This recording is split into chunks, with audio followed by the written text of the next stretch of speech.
নতুন কিছু তৈরি করে খেতে আমাদের সবারই ভালো লাগে।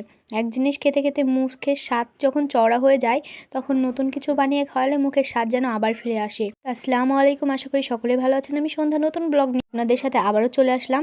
আজ নিয়ে এসেছি কলার মৌচা। কলার মৌচা দিয়ে একটি দারুণ রেসিপি করে আপনাদের সাথে শেয়ার করব।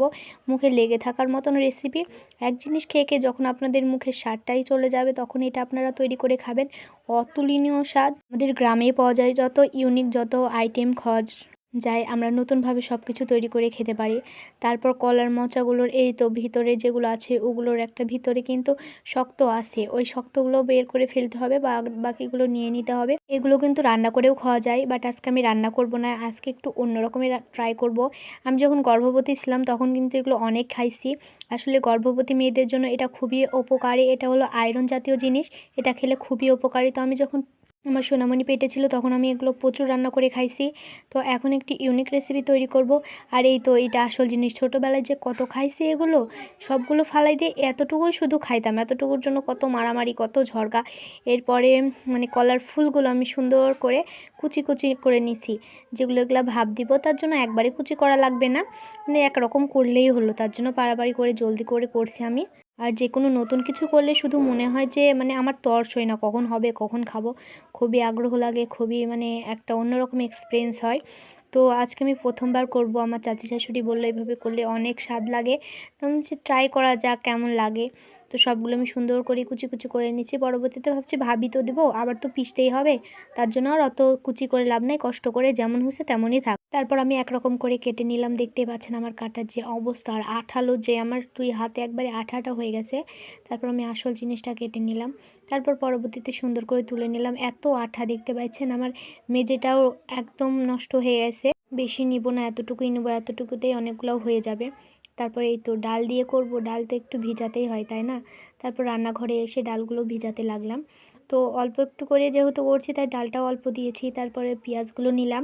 আমার কত কিছু যে আইটেম, একটা জিনিস করতে লাগলে কত যে খাটনি, তারপর আসি শান্তি মতন যে কোনো কিছু করতে হলে কষ্ট কিন্তু আগে, কত ধাপে তৈরি করা। দেখেন ডালগুলো ভিজাইলাম, এখন আবার ডালগুলো পিষছি।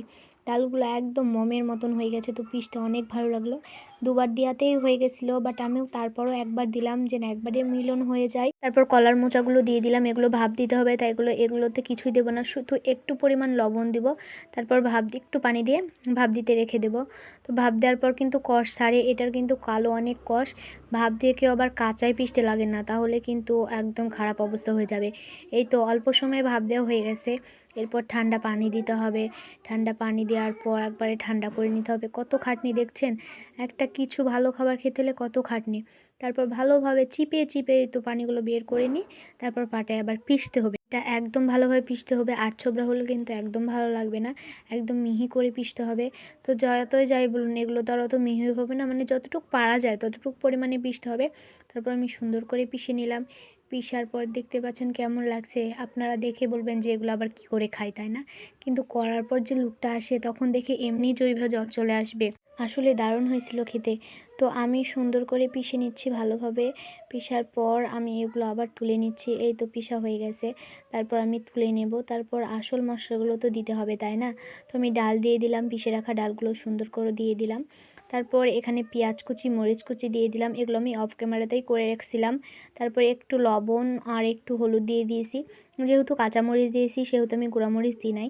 পরে চেখে দেখলাম যে ঝাল একটু কম হয়েছে, তারপর আমি গুঁড়ামরিচ দিলাম। তো চালের একটু ময়দা দিয়েছি। চালের ময়দাটা দিলে কি হয়, একটু মুচমুচে মুচমুচে ফ্লেভারটা আসে, তার জন্য আমি চালের গুঁড়াটা দিয়েছি। চালের গুঁড়া দেওয়ার পর আবার ভালোভাবে সেনে নিচ্ছে, একদম আঠালো আঠালো করে। আঠালো করার পর কড়াই আগে থেকে তেল দিয়ে রেখেছিলাম, যাতে কড়াইটা গরম হয়, না হলে আবার লেগে যাবে। তো অল্প অল্প ছোট ছোট করে পেঁয়াজের মতন দিয়েছি। আসলে বাসায় সব কিছু করতে পারলে বাসায় করে খাওয়া কিন্তু অনেক হেলদি, বাইরের খাবার খাওয়ার চেয়ে। এরকম যদি বিকেলবেলা হয় চায়ের সাথে, বা এমনি বিকেলবেলা যদি এরকম নাস্তা হয়, তাহলে তো আর কোনো কথাই নাই। তো আমরা সুন্দর করে এগুলো আবার করে নিলাম।